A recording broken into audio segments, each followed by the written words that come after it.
प्रभु यीशु मसीह के मधुर और मीठे नाम में आज दिनांक 26 अगस्त दिन मंगलवार को आप सब श्रोताओं का हम स्वागत करते हैं। आज के दिन के लिए जो वचन है वो लिया गया है उत्पत्ति की पुस्तक उसका 3 अध्याय 8 पद। तब यहोवा परमेश्वर जो दिन के ठंडे समय वाटिका में फिरता था उसका शब्द उनको सुनाई दिया। तब आदम और उसकी पत्नी वाटिका के वृक्षों के बीच यहोवा से छिप गए।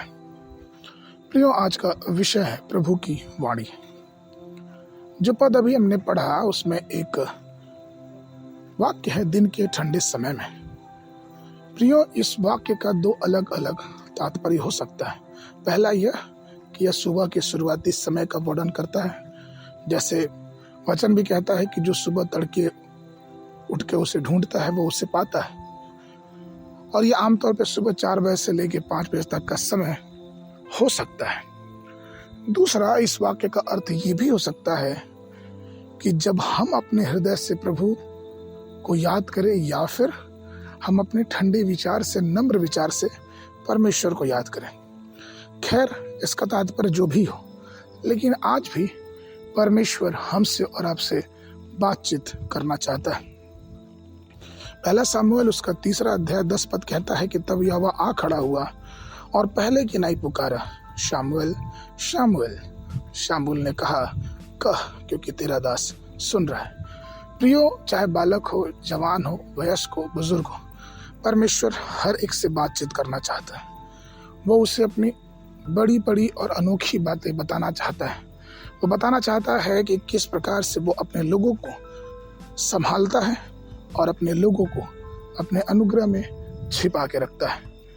वो बताना चाहता है और वो दिखाना चाहता है कि कैसे अगर हम अपने जीवनों को शुद्ध रखें तो परमेश्वर के सामर्थ्य हमारे जीवनों में बहुत आयस से प्रकट होगी। मत्ती उसका 5 अध्याय 8 पद कहता है, धन्य वे जिनका हृदय शुद्ध है, क्योंकि वो परमेश्वर को देखेंगे। प्रियो, एक छोटे बालक के समान हमें और आपको बड़ा विनम्र और नम्र बनना है उस प्रभु की वाणी सुनने के लिए, जहाँ पे हम उससे ये कह सके कि हाँ प्रभु, तू बोल, तेरा दास सुनता है।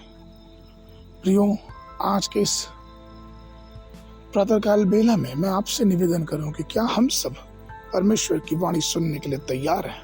और यदि हाँ, तो ये हमारे लिए सौभाग्य की बात है। और यदि नहीं, तो हमें अपने जीवनों को तैयार करना है कि हम प्रभु की वाणी को सुने और उसकी आशीषों के भागीदार हो जाएं।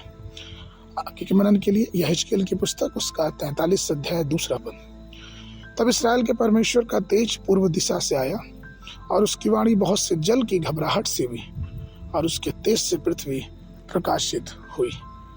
आगे मनन के लिए सुबह के समय भजन संगीता उसका 119 89 पद से लेकर 176 पद तक, और संध्या के समय 1 कुरिन्थियों उसका 8 अध्याय। परमेश्वर आप सबको आशीष दे।